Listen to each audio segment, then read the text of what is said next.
Welcome to the first ever episode of the Sports Syllabus show. I'm your host, John Przekota, joined by my co-host, Luke Young. And on today's syllabus, we will be talking about, we'll introduce ourselves, tell you guys what the podcast is about. We'll talk about how we will attempt to get guests to join our show almost weekly. On today's syllabus, we will talk about the NFL and our impressions on the early season. We'll talk about our top 3 MVPs, Offensive Rookie and Defensive Rookie of the Year, along with Offensive Player of the Year and Defensive Player of the Year, also with some disappointing teams and players. So going into that, Luke, who are your top 3 MVP guys so far this year? Just want to make it clear, this is not my prediction for MVP. Would be if the season ended today, my number 1 MVP would be Baker Mayfield. His team is 2-0 and looked great against the Lions the other day.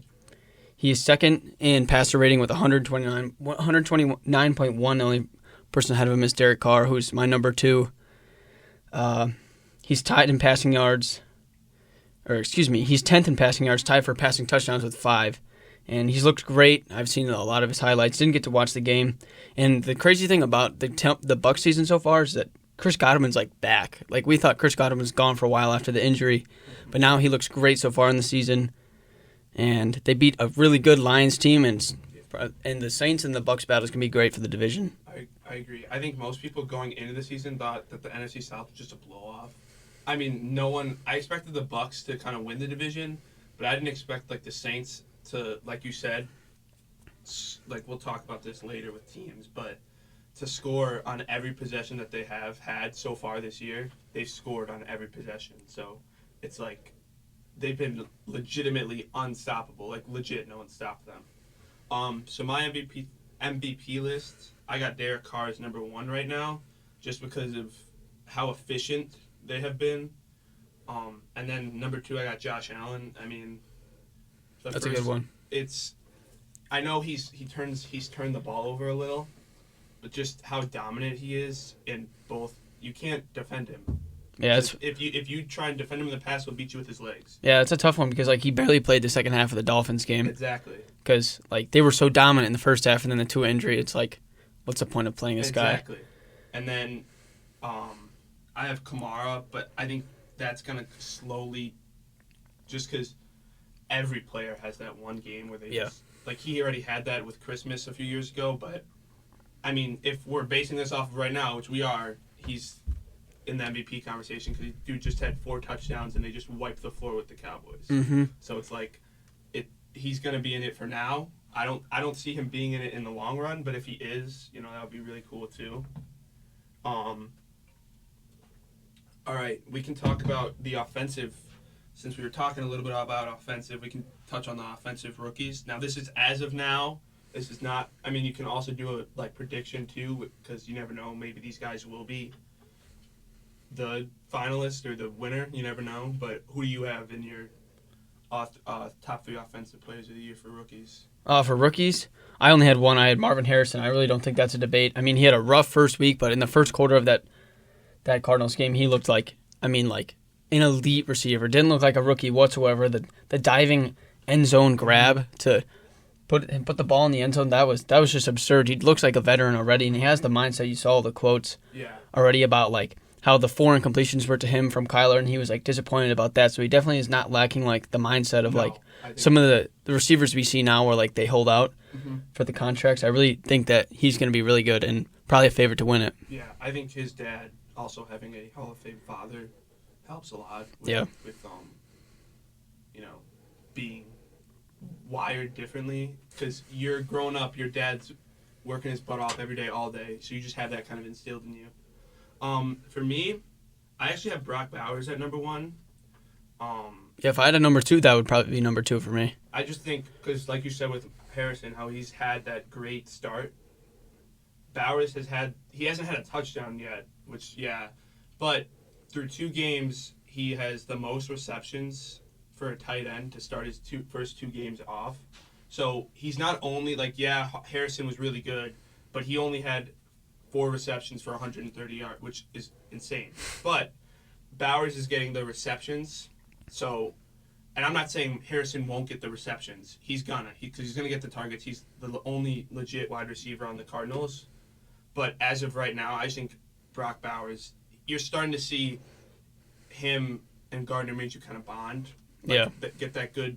And many people thought when they drafted him, why would they draft him? They already drafted Meyer the year before. But I can see why. I mean, if you see this tight end, like, he looks like he can be legit.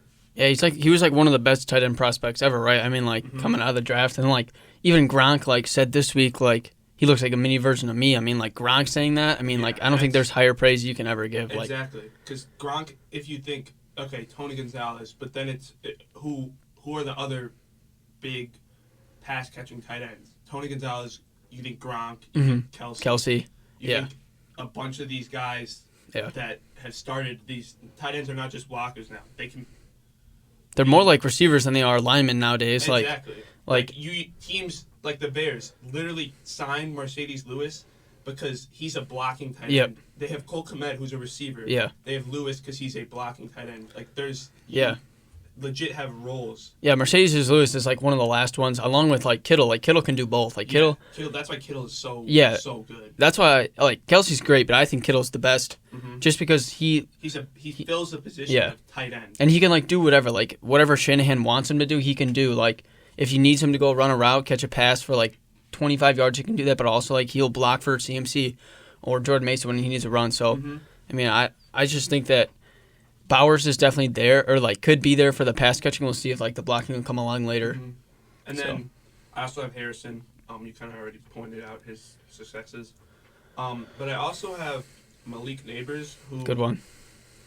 It's the reason why I'm so iffy on it is because he plays for the Giants. Yeah, I mean, but the crazy thing is he got Daniel Jones to throw him a pass touchdown. I mean, like, that's absurd. And like, Daniel Jones is like, the Giants are just. Yeah, terrible. like Neighbors is like the one bright spot for that entire franchise right now. I don't know, and watching Hard Knocks, just seeing, I don't like watch it, but I've seen clips. Barkley wants to sign back. There's a clip of them, and they're like, okay, whatever. Yeah. Like, and then you see him go to the Philly, Eagles, and he is destroying. Like, he started off the game on Monday with, I think he was averaging like 9 yards per carry on at least through like the first half. Like, no, he was great in the first half of that Falcons game. Second half, touch on that later probably, but. And then for defensive rookie of the year, we'll just wait. My third one for offensive rookie would definitely underrated Jaden Daniels. I know he hasn't had the passing stats yet. He's thrown a ton of picks. I have him for fantasy in one of my leagues. He's like carrying his team offensively with like the rushing. Like, I hope the passing will come back later, but they literally beat the Giants like with 7 field goals. I know, and the Giants scored 3. So props to Jaden Daniels for getting in position. Obviously, you want touchdowns if you're going to be that close to the end zone. Yeah. But like props for him to getting them in that position. Yeah. Like, obviously he's got a lot to work on. But I think the rushing game is already there. The only problem, the scary part for me is he looks like he's 170 pounds. Exactly. And he's not behind a good O-line. And he also doesn't slide. He's running, he's going to get tackled. He got hit real hard. Yeah. And I also think, like what you said with the backfield, they have a great backfield with Eckler and Robinson, because Eckler's that great receiving back, which as a quarterback, a rookie's best friend is a halfback out of the backfield, having a receiving back too. Like, Eckler is known for being a receiving back, so I think that's good for him too, because he doesn't need to chuck it down. He has Terry McLaurin, but he can still throw it down to Eckler, and he's still going to get his yards. So I think once he gets more comfortable, he'll build confidence. Yeah. I mean, it's only 2 games, so Exactly. We have such a little sample size. Yeah. Like, everyone was looking at Bo Nix in the preseason. I know. And he's been terrible, but it's also the Broncos. So. Yeah. I mean, I think that the rookie quarterbacks is an interesting spot that we're in now, because we have, this class was talked about so highly with Williams, May, Nix, and Daniels, all 4 of those guys. That's, if you think about it just as prospects, those are great guys. Plus, what's his name on the Falcons? Oh, Penix. Penix, yeah. And he hasn't even got a snap yet. Yeah, and he's supposed to be, in college, he was insanely accurate. Yeah. So, it's the NFL. As we'll talk on about later, it's not an easy transition with with the accuracy or just with everything, but I do think it was a very good class, especially because the year before without Stroud, Yeah. it wasn't a great Yeah. class. Yeah, it's interesting that all these rookies are getting like chances right away. They're given the car keys like immediately. We haven't really seen that ever. Like this is like a lot like the NBA now in the NFL, where like you get a rookie draft and you just like, here we go, here's the franchise. Exactly. Back in the day, the NFL wasn't like that. Yeah, I think it should be. You need to. There's obviously situations where yes, you can have the guys that come in right away and just play, but a lot of these guys, they're learning the game as they go. Mm-hmm. You can't. That's why, like, yes, people will say Caleb Williams was awful in his second game, but if you watch the film from his first game to that game, he's miles better. Yeah. Yes, he threw 2 interceptions. He has no offensive line too, But he has no. Yeah, but as you like. They're learning the game as we go, whereas if I'm a fan, I want him to come in knowing everything. Yeah. So, especially being a Bears fan, it stinks because I have to go through the growing pains, whereas you, being a Packers fan, well, you didn't, I mean... There's some pains going on right now. Yeah. We won. That's all that matters. When Love came in, you didn't know what to expect. Yeah. But just to see, like, he was like that. Well, he also had 3 years behind Rodgers. Exactly. Like, the reason I think Jordan Love is so good was because they took him when they did. Like, Rodgers just came off an MVP, and then the Packers take a quarterback in the first round. Like, that's unheard of. Yeah. I think that really motivated Rodgers to, like, be better. Be good, and then also, like, take Jordan Love. He took Jordan Love under his wing and, like, made Jordan Love who he is today. Yeah. Too bad about the injury, but he did look good in Brazil, even though that field was just atrocious. No, like, that that has to be the worst thing, Yeah. like, the NFL ever. Like, I get what they're trying to do with, you want to make the game worldwide. Yeah. But you also got to, you got to look out for the player safety, too. Mm-hmm. Like, if you're not making sure that your big stars and your big, name brand players Yeah. that will attract people, yeah. Yeah, if they're hurt, your league is Yeah, exactly. screwed. There's no product. Like, Exactly. who's going to a Panthers game now? Like, there's nobody on the Panthers. Who would you want to see on the Bryce Panthers? Young was the excitement, and now you don't Yeah. have him. Yeah. And then as for defensive rookies, I have Quinyon Mitchell, the corner for the Eagles. It was many people knew it was either going to be, for top corner, it was going to be him or the Terrion Arnold, the Lions guy. But I watched some of the highlights. Like, I watched the game against the Eagles, but when you're watching it, you're not really looking for the corner and how good he's been. But there was some plays where he has great, ball instincts, where he would, the guy would catch the ball, and he wouldn't go for the tackle. He would swing at the ball, so it would be an incomplete pass. I feel like you don't see that a lot with rookies. Rookies just go for they're going all out for interceptions or Penalty? Yeah. Yeah. So, and I feel like he shows he's mature, which you don't see a lot, and especially in corners as rookies. They're really eager. They're really excited to play. Mhm. So, he looks legit. And then I have Lassiter on the Texans. He would have picked off Williams twice if it wasn't for a flag. Yeah. But he looks pretty good considering he was a second round pick.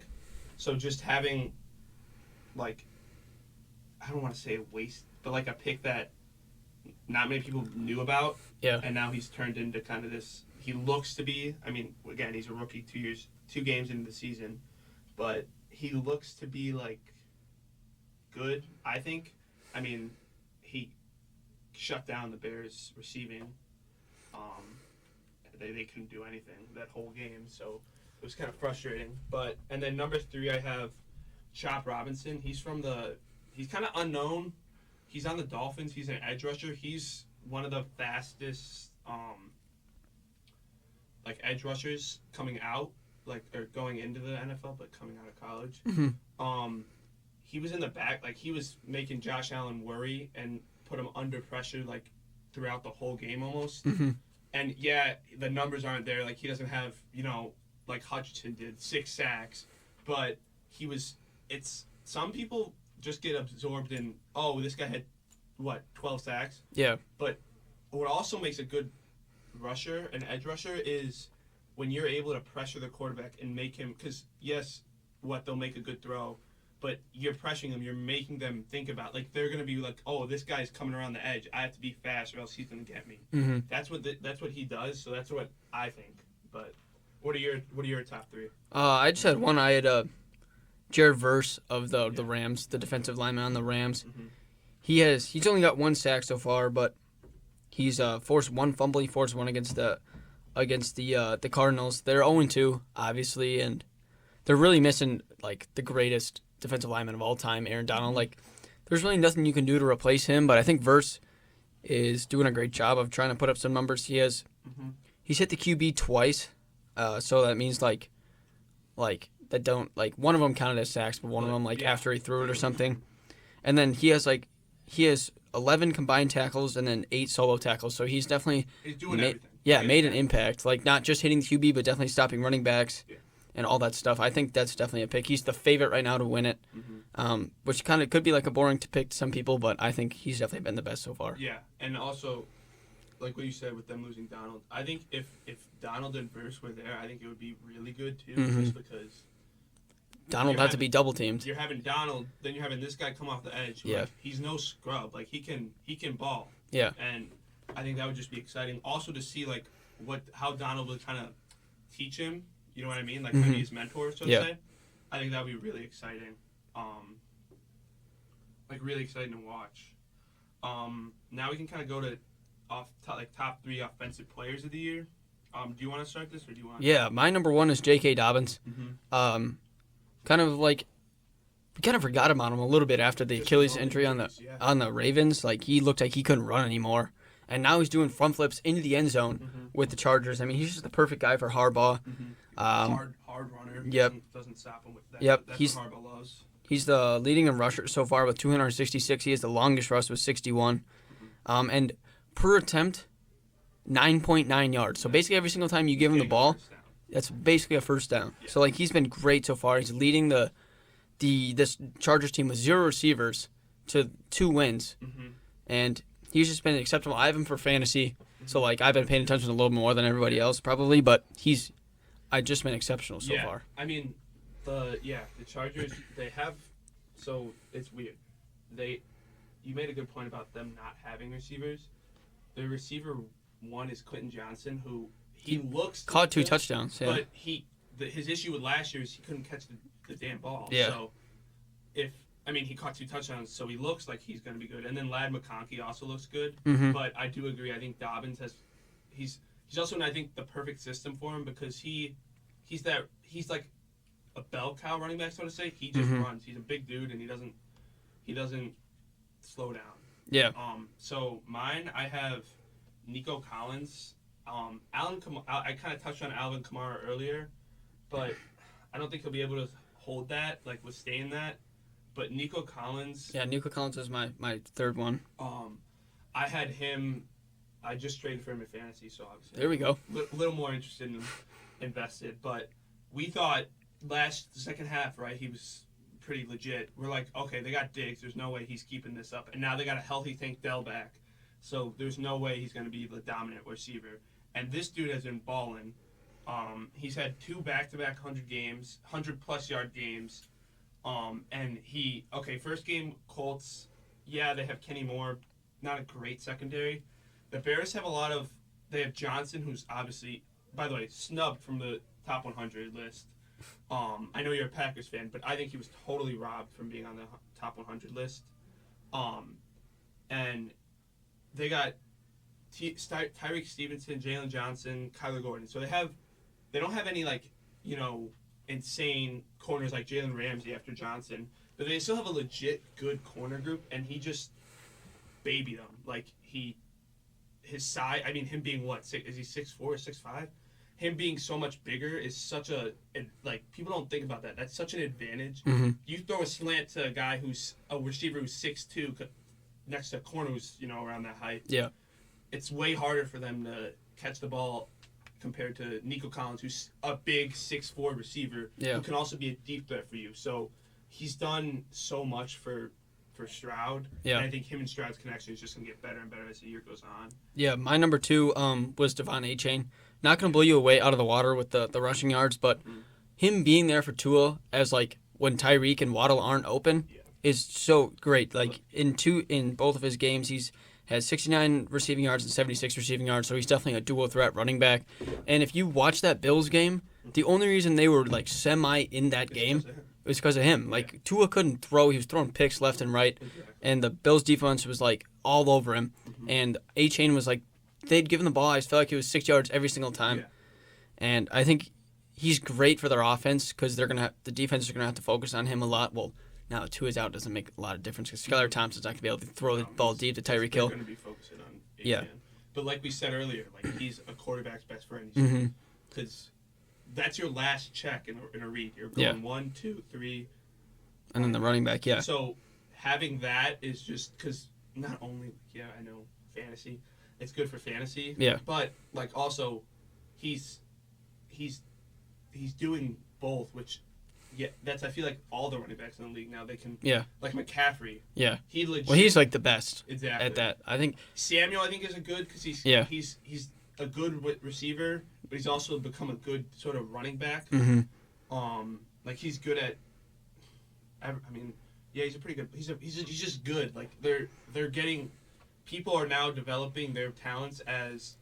Dual threats, Dual threats. Not just... I'm going to be a deep threat wide receiver. I'm going to be a route running receiver. They're going to be a little bit of this, a little bit of that. I mean, you see that now. So many teams are motioning, putting their receivers in, like jet sweeps, handoffs, just stuff like that. And then for my number 3, I have Barkley. Okay, yeah, that's a good one.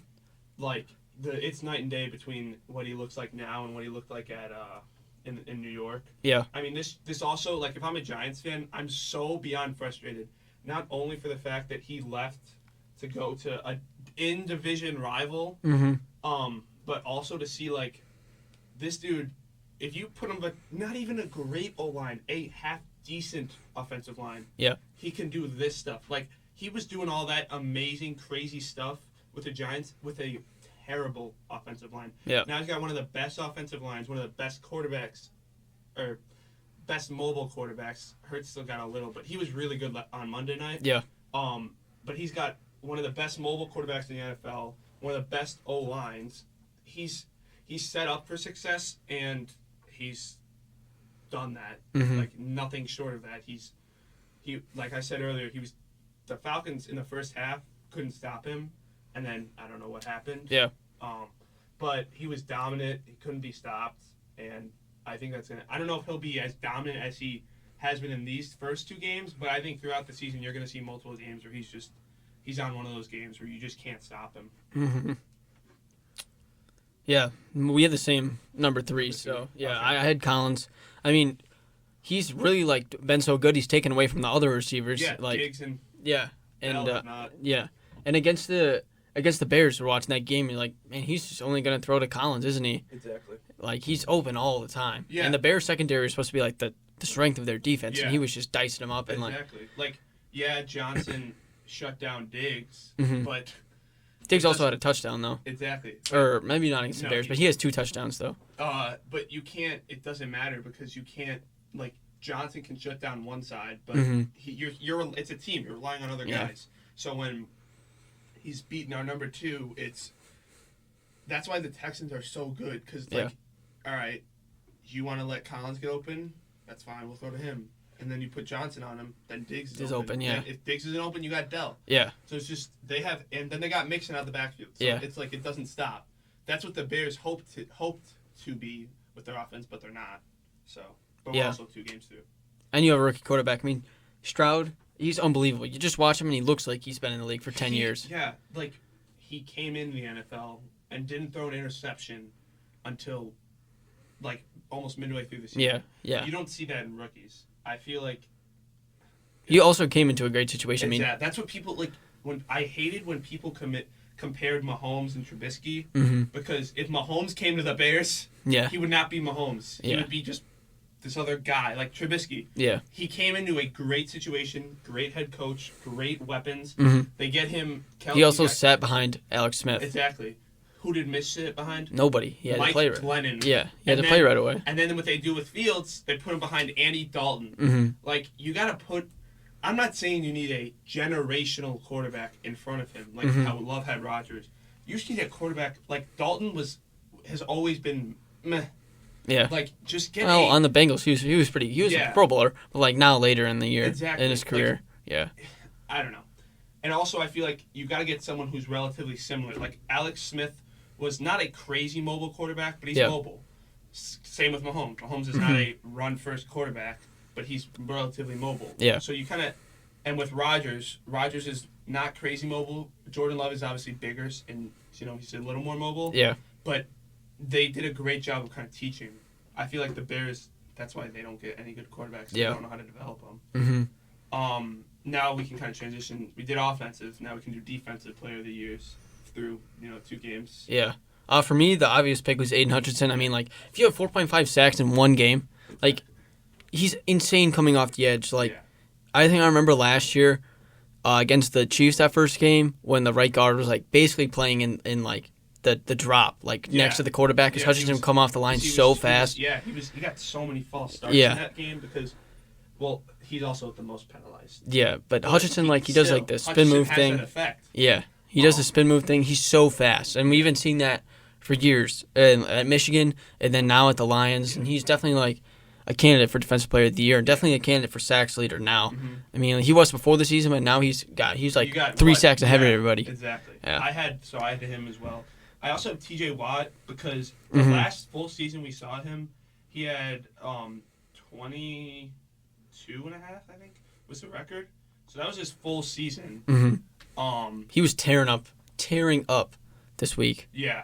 So I think the reason why no one was talking about it is because last year he got hurt. Yeah. So I think he stays healthy. I think it's going to be either between him and Aiden Hutchinson because they're I don't know if I can say they're the same, but they have a lot of similarities in just how dominant they are and how teams have to prepare. Because you basically, like, how corners would shut down that side of the field. If you run that ball that way, there's a high chance you're going to get tackled in the backfield or you're going to have some sort of pressure in your face. And then, do you want to say your number 3? Or do you I think underrated Xavier McKinney, the safety for the Packers. I mean, 2 picks in 2 games. Yeah. Like, he was great against the Eagles. And then I didn't really get to watch the Colts game because it's kind of tough to find stuff if you don't have, like, Red Zone or YouTube TV. It's also like the Packers wasn't the highlight game yet, and it was like, but yeah, he's been picking people off, and we just stole him from the Giants, for a cheap contract. The Giants gave up this offseason. Yeah. I think also that the Packers did a great job with kind of increasing their secondary. You got Jair, and then you go out and sign McKinney, who's one of the better free agents in the market, especially at a safety, which is, I feel like, such an underrated position. You need a good safety. Like, you think about all these good defenses, like I'm thinking 2018 Bears. They had Eddie Jackson on one side, Adrian Amos on the other. You always need that. You got to have, because you can have a great front 4. You can have great corners, but if they get past those corners and they go, then you got the safeties. They go over the top safeties, you're done. Yeah. You're giving up big plays back and forth. Yeah, the Packers defense is going to be pretty solid this year. I mean, we have Quay Walker. Yeah. We have what's his name from Georgia, the rusher. Shoot, here I probably shouldn't. Well, I got to think. You guys got Rashawn Gary. There it is. Yeah, Rashawn Gary. Yeah, he's really good. Really good defensive lineman. Smith. And we got a new defensive coordinator this year. So, and I think that was kind of like iffy because your defense is always relatively decent. Well, last year was terrible. But yeah, last year was really bad. Yeah. So we'll see. We'll see what it's like this year. My number 3 is, I feel like no one talks about him, but everyone knows him. Max Crosby is so good, and now that he's got Christian Wilkins on his team, he's got him in the middle. So now they can't just focus all on him in the O-line. Yeah. They gotta focus because Wilkins is no scrub. He's a big. So now that you have the Wilkins with Crosby, it's a good sort of combo because it's either you double in the middle and you're gonna have him one-on-one on the edge, or you're gonna double the edge and then you're gonna have madness up the middle, which is not fun, especially if you're trying to run the ball. Like, I think the reason why they came back in that game is because their defense. Yeah. Because the Ravens run heavy team. They got 2 of these guys on the line. You're able to shut the run down. Lamar he can pass, but he sets everything up out of play action. Yep. And if they don't have a run game, there's no point in doing there's play no action. point Yeah. in doing play action. So The other thing with Crosby and those two guys is they don't come out of the game. Like I heard on another podcast that like a lot of edge rushers will play like 80% of the snaps. Crosby last year I think played like 90-something% of the snaps. So he basically just doesn't come out of the game ever. Yeah. His cardio is insane, and it's he's gonna be those two are gonna be just tearing down defenses this year. Yeah, no, he's a dog. Plus he's huge. Yeah, no, Like I saw a picture of him next to Aaron Donald. Like it made Aaron Donald look small. And Aaron Donald's like massive. Yeah. Now we can kind of go on to disappointing players. Mhm. I would like to go first. All right, go ahead. This is my personal player. Yeah. It's Caleb Williams. Now, I do not think he has been bad. I want to repeat, I do not think he has been bad. I think the expectations that people put on him was insanely unrealistic. Yeah. You're expecting this guy to come into the NFL, be like C.J. Stroud, and just flip that switch and become that crazy generational talent. Yes, do we think he can and will? Yes. Do I think it's going to happen 2 games, 3? No. You need to. That's why I was so frustrated when people were like, Williams is awful. You know, he threw 2 interceptions, blah, blah. He was not. That first game, he was awful. If you watch that highlight, the highlights and everything in that, when he has now, yes, rookie quarterbacks need to get used to having pressure in their face. But when he had a relatively clean pocket, he was like, he did not throw an interception. I think his completion percentage was 71%, 0 sacks. I think he threw for 131. So when he has a clean pocket, which this has always been the issue with the Bears, is he's good. And in that game, he realized, okay, starting the game, he started the game, I think 8 for 8. He realized, okay, I got to throw it quick, get it out of my hands quick, dump it. That backfield, short routes. And then near the end, once they were losing, I think he started to realize, I got to be like Superman.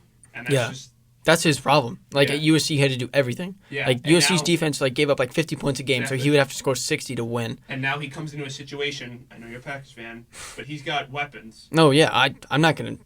My bias is not going to say that they don't have great. They have great receivers. Great weapons. That's and not they have debatable. A great running back. Yeah. Too. And they have their Cole Kmet is a good tight end. I don't want to say great yet. He hasn't been great, but he's good. And then you got Swift in the backfield. You got Khalil Herbert, Roshan. Like you have weapons. It's just the O-line. Everyone thought the O-line was going up with Darnell Wright, and then I saw a clip. Hunter jukes him out, fakes it inside, fakes his movement inside, and then he runs out and gets the sack. So it's like and also as a Bears fan, I've seen this multiple times where we have had in my lifetime this is our 3rd time where we're supposed to have this is our guy.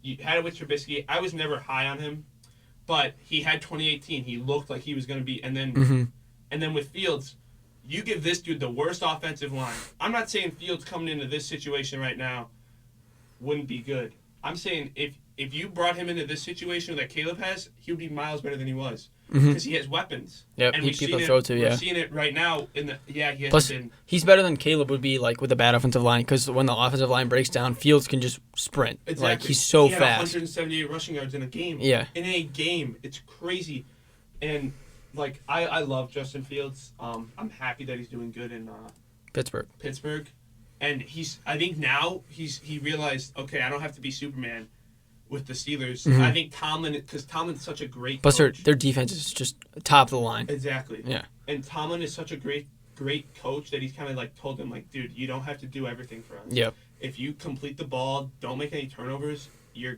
golden. Yeah. And he hasn't turned the ball over. That was his issue with the Bears. Yep. I think that's why the Bears kind of said, we don't want you anymore. I think he realized that, all right, just don't be smart with the ball. I think with the Bears, they were trying to turn him into something. That's why I hated Getsy. He tried to turn him into a pocket passer. Yep. You can't turn someone who has insane athletic ability into a pocket passer because that's not what he is. He gets out of the pocket, he makes his reads, runs, or makes a throw on the run. That's what he's good at, and the Bears took that away from him. Especially last year. I think last year he had a year of growth. DJ Moore, that connection was insane. But now it's Same thing. O-line, man. Yeah, my number one, we touched on him a little bit already, was Tank Dell. Yeah. He only has 33 receiving yards in the first 2 games, 0 touchdowns. This is not really his fault, but like they did trade for Diggs to like kind of fill up that hole. Like maybe they don't really have a whole lot. I don't know. He's just kind of been pushed to the side, a little bit because Collins is obviously elite and Diggs is a huge ego, and if he doesn't get the ball, he's gonna like baby. Yeah, exactly. And they have to throw him the ball, and he's obviously always open. And he's got 2 touchdowns. Yeah. But I think they'll definitely try and focus on him coming up because now teams are going to be focused on Collins and Diggs way more. So hopefully Dell will be open. But so far he's been, I don't know. I feel like they're putting their 3rd best corner on Dell, if you think about it like that, and he's not been able to get open. Receiver 1 last year. Yeah, exactly. When Collins got out, until he got hurt. I think him also being hurt. He got shot. In the leg. Exactly. Yeah, this offseason. So that it's not like you can just walk that one off. Exactly. Yeah. And also, you gotta think when he got hurt last year too. Collins and Stroud had that time to build more chemistry. Mm-hmm. Yeah. Where Dell, we know him and Stroud have chemistry, but is it as good as?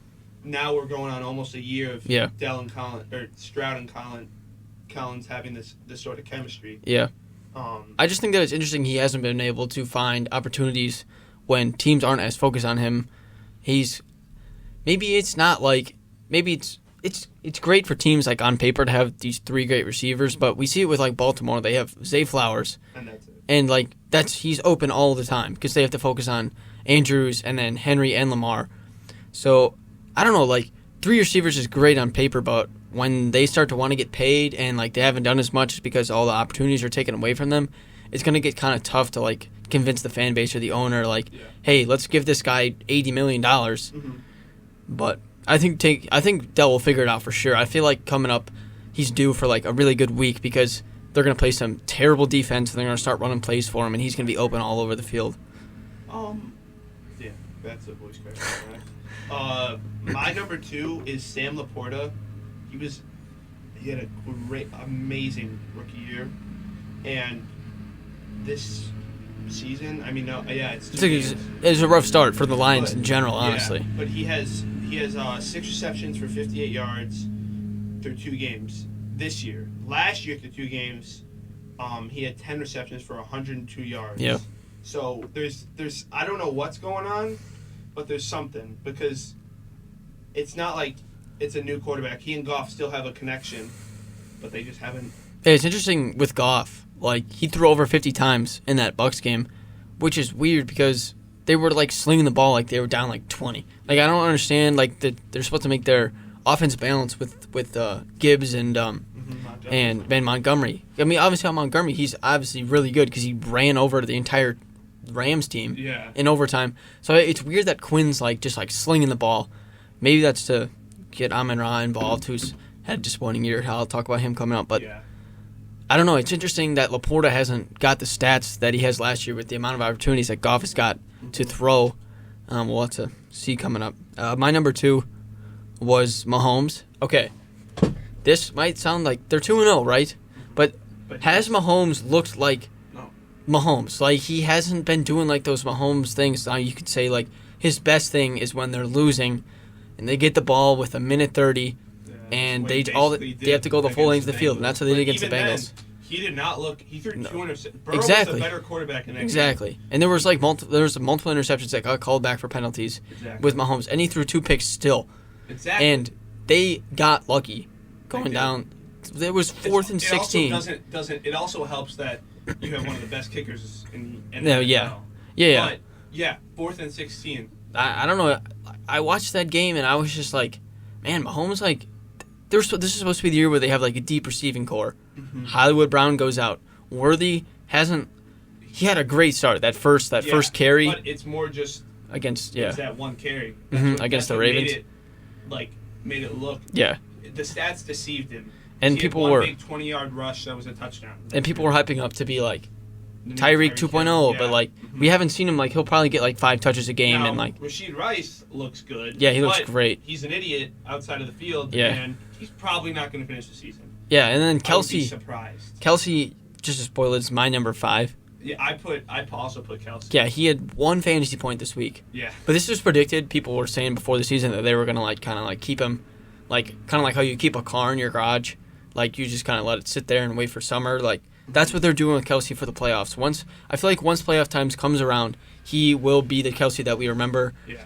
And I don't know, but so far we just haven't seen it. I feel like they were kind of keeping him around, but that fourth quarter drive that's when it's supposed to be. That's when it's supposed to be Mahomes and Kelsey. Yeah. Exactly. We just didn't see that at all. I also have Kelsey on mine. I said actually that Swift has gotten more TV time than Kelsey has. Just he doesn't catch the ball anymore. I know. Which it's weird. You're used to, especially in the first few weeks when Mahomes is still building that bond with his new receivers. You're used to seeing Mahomes and Kelsey just because that's his guy. Yeah. And they haven't done that at all this year. So, I mean, if you said I hope you said it was true because having Kelsey do good is not only good for the Chiefs, it's good for the game. Yeah. Because yes, everyone gets annoyed about Taylor Swift and stuff and Kelsey, but that brings the game. At the end of the day, we all want this game to get bigger. Yeah. And that's what Kelsey is good for. He helps get the game bigger and more across. It also helps when you're dating the big. Yeah, he's basically like an A-list celebrity, so he's gonna get attention no matter what. But when he's doing good, it's good. For my number 4, I put Ayuk. Yeah. Because this dude sits out basically the whole offseason. Yeah. He gets his 4-year, $120 million deal.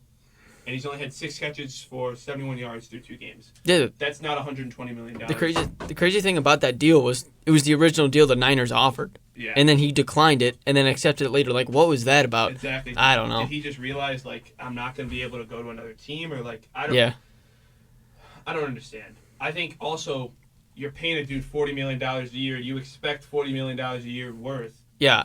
And last year was going up, up, up. This year's been down, down, down. Yeah. No, 2 games really early in the season, but I think the problem, I always had an issue with Ayuk, not him as a person, but defenses have to focus on so many other people. When they were at full strength last year, there was number 1 you had to worry about McCaffrey, then it was Debo, then it was Kittle. So you had your 4th best defender guarding Ayuk. So of course he's going to be open all the time, and we see that with Juwan Jennings now. People have to focus on McCaffrey, Debo, Kittle, Ayuk, and then now Juwan Jennings. Now that McCaffrey's gone, Debo's number 1, then it's Kittle, then it's Ayuk. Now Juwan Jennings is open all the time. You watch a Niners game, he catches 40% of the passes. I feel like he's always open. He's been on the steady uprise. Where he's gotten better and better every year, and I think this year he's kind of. I know you said with McCaffrey, but I still think this year is going to be his year where he kind of takes that step. Not to be a wide receiver 1, but I think he'll be a good wide receiver 2. I think that's his ceiling. Yeah, I just think he's the new Ayuk. Ayuk was always open because of the guys. Not to discredit him, he's obviously great. Not everyone can do that. But he was always that successful because of the people around him, giving him that opportunity. Now Juwan Jennings has just kind of filled that role, in my opinion. Yeah. And for number 5, I have 6 because the 6th one, we talked about him earlier. So I'm going to talk about him. But right now, it's another quarterback, Trevor Lawrence. Yeah. I think he was hyped up to be the next Peyton Manning was what a lot of people were saying when he got drafted. And he just... Well, he was great in college. Yeah. He's just been, he hasn't been terrible. He's not bad. Yeah. But he's just okay. I know, it's kind of disappointing. You can't blame it on the coaching staff. You can't blame it on anything else anymore. He's just, doesn't look, steady. He doesn't make those throws that we saw him throw at Clemson. He doesn't scramble. Mm-hmm. But there's also times when he looks great. And exactly. He has those games, those moments. That's the same. That's what excited Bears fans about Fields. Mm-hmm. Yes, growing pains, but you saw those moments. The play against the Eagles and the Niners where he broke out of those sacks, turned those into touchdowns. You see moments and you're wow. But then it's just inconsistent. And also, they didn't really surround him well with talent. He had Evan Ingram, who's a really good tight end, but you trade for Wrigley, then you let him go. Mm-hmm. I don't understand that. And then your replacement is Gabe Davis and Christian Kirk. Yeah. I don't understand that. Now, I do think Brian Thomas Jr. is going to be good, but would it help if you had Ridley there with Brian Thomas? Yes. So I don't understand. You trade I think they traded a first-round pick for him when he was suspended too. So you got 1 year of him. Yeah. And he was good. And then you let him go to a divisional rival in the Titans, who we'll get into that later, but that's just a whole nother thing. Who just, I don't know. I don't understand what they're doing with building the talent around him. I didn't get it. Yeah. He had, let's see, he had 220 yards, 46%. Like, the box score's not everything, right? 40 for 13. Box score's not everything, but that just tells you the story. He definitely struggled against a good Browns defense, but not, like, as good as last year, obviously. Yeah. And they lost to the Browns. Like, the Browns were talked about, like, after week 1, like, is this team going to do anything? Do they have to bench Deshaun Watson? Do they have to, like, start trading people? Amari Cooper looks upset in some clips. And often there's the clip of Deshaun Watson trying to help up one of his offensive linemen, and the offensive lineman's like, just get the heck out of here. Yeah. And they lose to that dysfunctional team. And I think the whole story of the Jaguars would be different if ETN doesn't fumble that into the end zone against the Dolphins. They're probably winning that game if he runs that in. And then that winning, people don't understand how much winning affects culture. You lose that, you fumble that ball, you lose it in the end zone. That's not only that you fumbled, but the fact that you lost it in the end zone. You're right there. Yeah. And then they ended up losing the game because of that. So I said I had an extra one. This one is just because all the controversy. I think it's BS around him calling Bryce Young. I don't think he's been bad. I think the situation has been bad. I think the Panthers are a terrible franchise. I think they didn't set him up good at all. I think everything about them is terrible.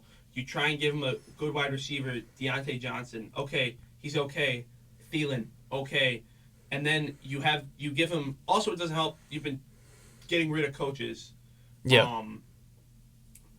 Year after year. There's no stability. There's no stability. This ownership does not know what they're doing. I don't know why. First of all, I don't understand why you bench him through 2 games where it's not like he can't do anything. He's behind a terrible offensive line.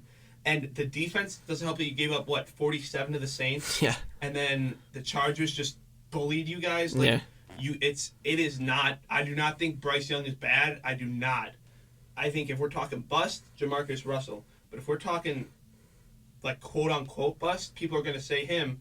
But Bryce Young is not bad. Bryce Young is a talented football player, and he's just in a terrible situation. That's why any player that gets drafted who's like a quarterback, Carolina right now, it's just dysfunctional. So I had one I didn't touch on. My 4th one, technically, on the list was Jamar Chase. Talk about holding out all offseason. And definitely not being nice about it, too. Like, the clips of him, walking around. He didn't even show up to practice. And then, or he would show up in street clothes. Yeah, exactly. And he was, late and, all that stupid stuff. And, just because he wants an extension. And then he's been so disappointing. The play against the Chiefs where he thought there was a penalty. And he was just screaming at the refs. And that was huge. And that brought him back 15 yards. Basically what lost in the game. Brought them out of field goal range. Couldn't get the 3 points. Now give the chance for Mahomes to come down and get a field goal. I don't know. I really don't like these receivers holding out. It's so, because for a fan, if you're a Jamar Chase fan, you want to see him play. Yeah. Him holding out. Yes, he still is playing, but if he's not holding out, he's way better than he is right now. Yeah. Because they're holding out. They're not practicing. They're practicing, but it's not.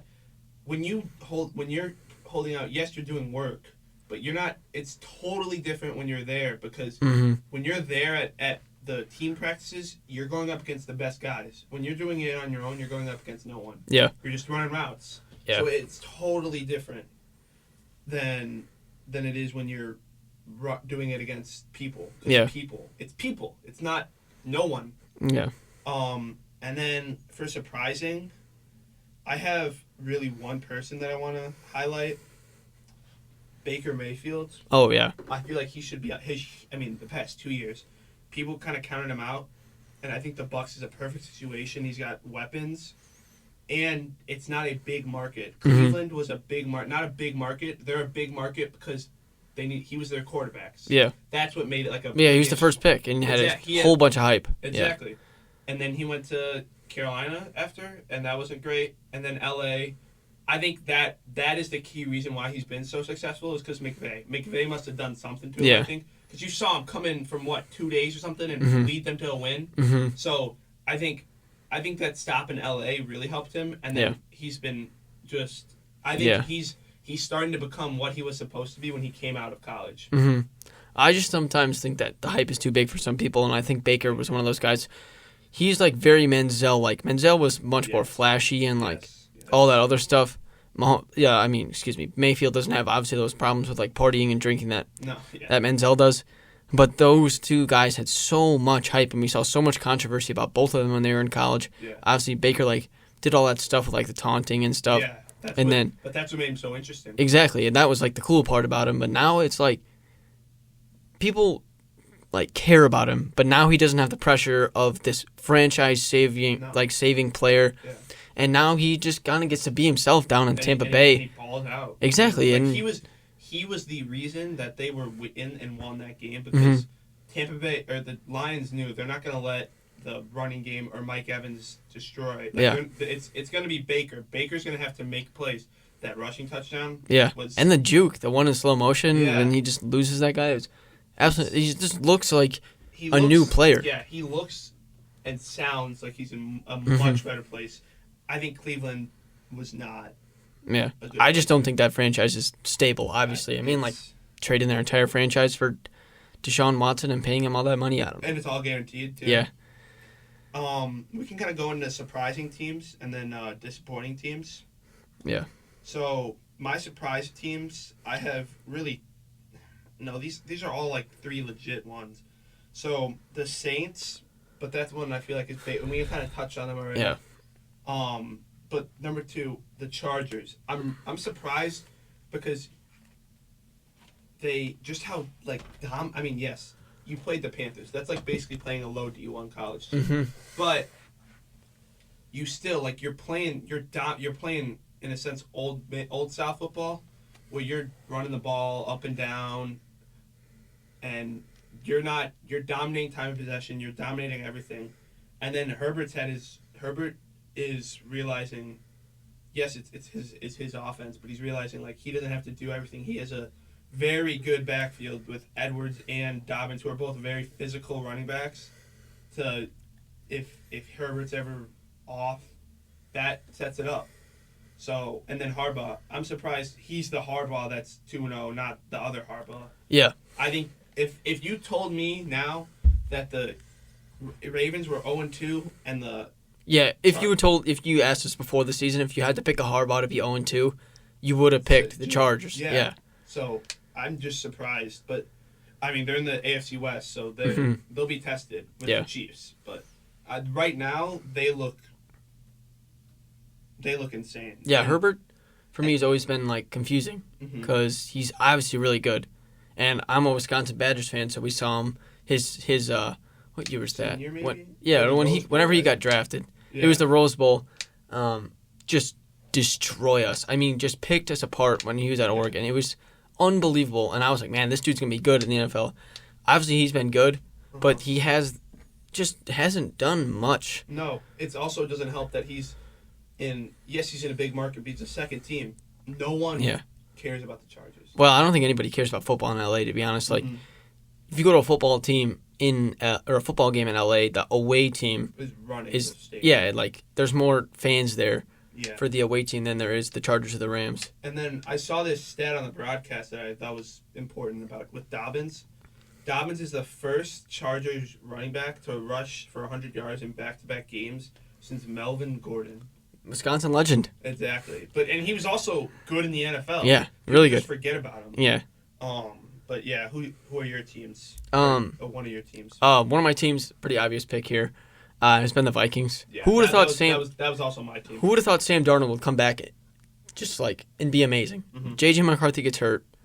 The Vikings are like, our season's over. Just throw this one away. Yeah. We feel bad for Jefferson. Now they find themselves 2-0, beating the second or first best team in the league in the Niners, and not doing it like.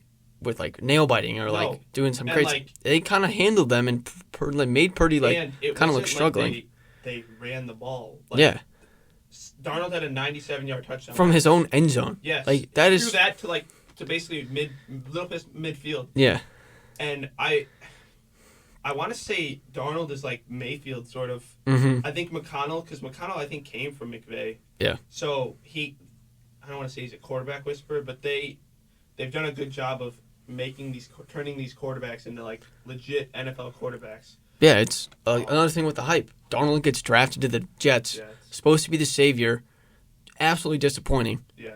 Rolls around, goes the Niners, which probably helped him too because Shanahan probably was like in here like this, do this, this, and this. Now he's on the Vikings, this low pressure situation. People are like, I'll just throw the season away. We're gonna suck. Like even right now, yeah, they're 2-0, but no one's really talking about. Yeah, exactly. It's like, oh, okay, 2-0. Like they're probably gonna finish the game or finish the season like a losing record. But I don't know. They looked really good. Yeah. Now it also is important what happens with Jefferson with this injury.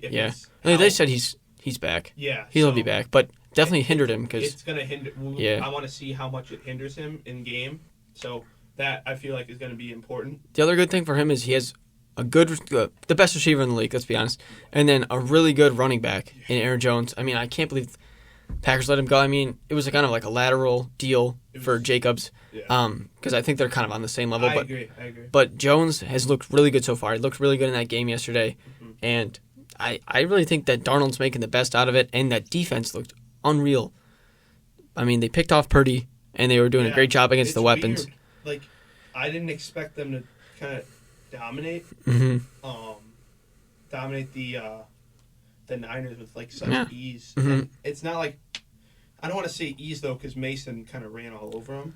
But Mason also has been shown to do that multiple times. Also, Addison's not even playing right now, so like Darnold's second receiver, he literally has one person to throw to right now. Well, Hawkinson, but he's still hurt, obviously. But yeah. And then we can kind of go to disappointing teams. So. Here, I can start this one. Yeah. My number one disappointing team is the Ravens. Yeah, got them too. That's the obvious pick, obviously, but I think for me, like, the Chiefs game was such a heartbreaker, obviously, and then losing to the Raiders, like they didn't even look bad. And they were up by 10 too. Yeah, they didn't they looked like they were doing everything right, and Minshew just beat them, and their defense just beat them, and I think they have all the pieces to win. They have a great coach, top 5 quarterback. They have a great running back. They have a good tight end. They have a good receiver. And I don't know. It's been this week 3 game is a must win for them. It is. Must win. And it's not like this team was you have the MVP of the league, and you went to the AFC Championship in a game you should have won. And you're returning majority of the team. Yes, you lost Patrick Queen, but still, that's still a legit team. You still have Roquan Smith, who's a dog. Yeah. And he's one of the most underrated linebackers, I think, in the NFL still. But yeah, I think this week 3 game is important. You got to see how they respond. Yeah. And then I have another team, so the Cowboys, it's really just because of that Saints game, how easily got destroyed. But this one, Titans. It's not because Levis. That's literally what I wrote in my notes. It's Levis. It's the fact that they should have beat the Bears. Yeah. And this dude does. This is almost, and he's not a rookie. He's been in the league. Yeah, not crazy long, but. It's these are rookie mistakes. He's trying to throw the ball away and flick it. Yeah. If you're going to throw it away. Don't flip it. You flip it, it's so easy to pick off. Or pick up a fumble. Yeah. You do that, and their coach is getting annoyed. Yeah. He called it dumb. What the F are you doing? Yeah. He's losing them games. And if I'm a Titans fan, I'm not happy because they could be legitimately 2-0 right now. Yeah, at least 1-1. Yeah. They should have won the Bears. I mean, that's no joke. They should have won the Bears. And the Bears had, 130? Yeah, the Bears' offense didn't do anything for an hour and a half. Or 3 hours. Yeah, and then that last drive they built a little bit. Yeah. But, they should have at least one win, and then they were in that game against the Jets, and he does that. Yeah, the Jets barely beat them. And I think for the Titans, front office, coaching staff, if he doesn't play good that first half, I think they come out with another quarterback. I think they have to. Because he just can't keep losing them games. And especially if your coach, the guy who's supposed to run this team, is getting pissed off with him. Yeah. You say, I'm done with you for now. Yeah. That's been the issue in Tennessee. They've always had a great team, but it's the quarterback play. Ryan Tannehill was their quarterback when they were good. Hey, Tannehill wasn't.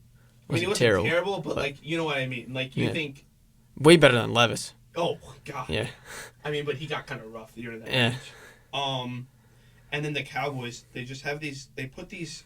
I know. These thoughts in people's minds that like they're gonna win, they're gonna do good, and then they're gonna lose in the playoffs. We all know that they're not making it past the divisional. But just they got destroyed, and they were at home too, so it's like you have no excuse. You're home. Yeah, their last 2 home games, both times were just destroyed. Once by the Packers and then now by the Saints. Yeah, like when I was watching that Packers-Cowboys game, it was such a hard game for me to like root for anyone because obviously I hate the Packers, and I hate the Cowboys just because their fans are so annoying. They think every year they're gonna win. Yeah, you're not, and it's the same for Bears fans. Honestly, not win, but no, every single year. This is our year. Yeah, we're gonna make the playoffs this year. I know. That's been me. Like once I started to look more like dive into football, I'm like, okay. Recently, it's been a lot more of I think we're going to be better. I don't think we're going to be good. Like this year, I don't think we're going to be. I think we should be. We should be a playoff team. Yeah. I don't think we're going to win the Super Bowl. No. I don't. I think we should make the playoffs. Probably be a first round exit. Whatever. Maybe it obviously depends on who you draw, but that's I feel and the Eagles. That's why I hate Eagles fans too. They are like worse. It's just at least the Eagles are like legitimate contenders. No, they're legit, and it's not like they beat you. Like they run the ball down your throat and then they hit you with a play action touchdown. Yeah. Like that's how I feel like winning should be done. You bully the other team to failure. You know what I mean? Yeah. But you got any more teams? No, I don't. Well, that wraps up this first episode of the Sports Syllabus Show. I'm your host John Przekota, joined by my co-host. Thanks for listening, guys. Yeah, thank you. We hope you guys enjoyed the first episode.